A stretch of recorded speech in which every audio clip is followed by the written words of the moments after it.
Hello friend, welcome to my YouTube channel. मैं रज्जा करो आपलोक rzktutorial। হয় ফ্রেন্ড, আজি মঙ্গলবার আৰু আজি আপোনালোকৰ বাবে ওলাই আহিল তিনিটাকৈ ডাঙৰ খবৰ। আৰু কি সেই তিনিটা ডাঙৰ খবৰ আপোনালোকে এই ভিডিঅ'টো চাব পাৰিব। তো আপোনালোকে এই ভিডিঅ'টো প্ৰথমৰ পৰা শেষলৈকে চাই থাকক।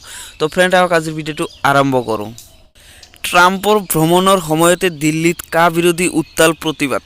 হেড কনষ্টেবলৰ মৃত্যু, আহত ডিচিপি, 144 ধাৰা জাৰি। আমেৰিকাৰ ৰাষ্ট্ৰপতি ডনাল্ড ট্ৰাম্পৰ ভাৰত ভ্ৰমণৰ সময়তে দিল্লীত নাগৰিকত্ব সংশোধনী আইনৰ বিৰুদ্ধে উত্তাল প্ৰতিবাদ।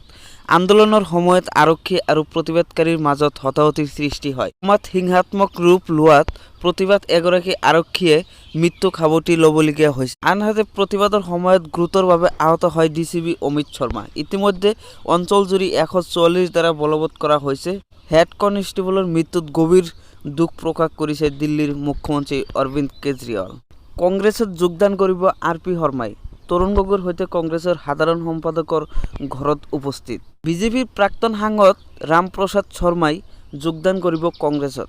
ইতিমধ্যে কংগ্ৰেছৰ সাধাৰণ সম্পাদক কে বেণুগোপালৰ বাসগৃহত উপস্থিত হৈছে আৰ.পি. শৰ্মা। আৰ.পি. শৰ্মাৰ সৈতে উপস্থিত আছে প্ৰাক্তন মুখ্যমন্ত্ৰী তৰুণ গগৈ।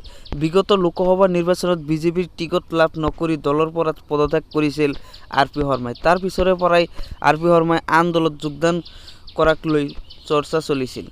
উল্লেখযোগ্য যে হিমন্ত বিশ্ব শৰ্মাৰ লগতে একাংশ কংগ্ৰেছীয়ে বিজেপিত যোগদান কৰাৰ তীব্ৰ বিৰোধিতা কৰিছিল আৰ.পি. শৰ্মাই। বদৰুদ্দিন আজমলৰ সৈতেও সম্পৰ্ক। আজমলেৰে JNUৰ গৱেষক ছাত্ৰ শাৰ্জিল ইমামৰ মিতাৰালীক লৈ বিজেপিৰ প্ৰতিক্ৰিয়া। মহানগৰৰ আৰক্ষীৰ ক্ৰাইম ব্ৰাঞ্চে 4 দিন ধৰি শাৰ্জিল ইমামক চলোৱা ধাৰাবাহিক জেৰা পোহৰলৈ আহিছে যে বহু চাঞ্চল্যকৰ তথ্য। কা আন্দোলনৰ সময়ত শাৰ্জিল ইমামে নতুন দিল্লীত বৈঠকত মিলিত হৈছিল AIUDFৰ সভাপতি তথা সাংসদ বদৰুদ্দিন আজমলৰ সৈতে। AIUDFে যেতিয়া নতুন দিল্লীৰ যন্তৰ মন্তৰত কা বিৰুদ্ধে প্ৰতিবাদ কাৰ্যসূচী লৈছিল, সেই সময়ছোৱাতে শাৰ্জিল ইমামৰ নেতৃত্বত JNUৰ এটা দলে আজমল আৰু আন কেইবাজনো AIUDFৰ নেতাৰ সৈতে বৈঠকত মিলিত হৈছিল। ক্ৰাইম ব্ৰাঞ্চৰ জেৰাত শাৰ্জিলে নাম লৈছে আন কেইবাজনো লোকৰ। শাৰ্জিলে নাম লৈছে সাংবাদিক, বুদ্ধিজীৱী তথা JNUত অধ্যয়নৰত অসমৰ ছাত্ৰৰ। আৰক্ষীৰ জেৰাত বদৰুদ্দিন আজমলৰ সৈতে বৈঠকত মিলিত হোৱা সম্পৰ্কত প্ৰতিক্ৰিয়া প্ৰকাশ কৰিছে প্ৰদেশ বিজেপিৰ সভাপতি ৰঞ্জিত দাসে।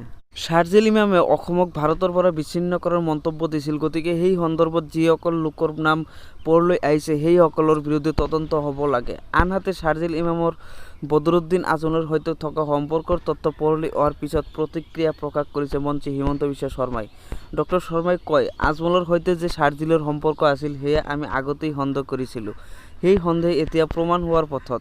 অৱশ্য আৰক্ষীয়ে এতিয়ালৈকে আমাক জনোৱা নাই। বিষয়টোত চৰকাৰে তদন্ত কৰিব। শাৰ্জিল নামৰ দুৰ্বৃত্তটো আগতে অসমলৈ অহাটো সঁচা। চৰ অঞ্চলত আহিছিল শাৰ্জিল। আজমলৰ সৈতেই নহয়, অসমৰ সাংবাদিক, বুদ্ধিজীৱীৰ সৈতে ঘনিষ্ঠতা আছিল শাৰ্জিল ইমামৰ। শাৰ্জিল ইমামে আৰক্ষীৰ আগত দিয়া স্বীকাৰোক্তি মতে নাগৰিকত্ব সংশোধনী আইন বলবৎ হোৱাৰ পিছত দেশৰ মুছলমানসকলে কি কৰিব তাৰ ওপৰতহে আলোচনা মিলিত হৈছিল আজমলৰ সৈতে। ক্ৰাইম ব্ৰাঞ্চে পুনৰ 4 দিনৰ জিম্মা লৈছে শাৰ্জিলৰ, যাতে অসমত শাৰ্জিলৰ আৰু কোন কোন ৰাজনীতিবিদ, সাংবাদিক, বুদ্ধিজীৱীৰ সৈতে সম্পৰ্ক আছে সেই তথ্য সংগ্ৰহ কৰিব পাৰে আৰক্ষীয়ে। তো ফ্ৰেণ্ড, আজিৰ ভিডিঅ' যদি ভাল লাগিছে লাইক কৰিব আৰু শ্বেয়াৰ কৰিব।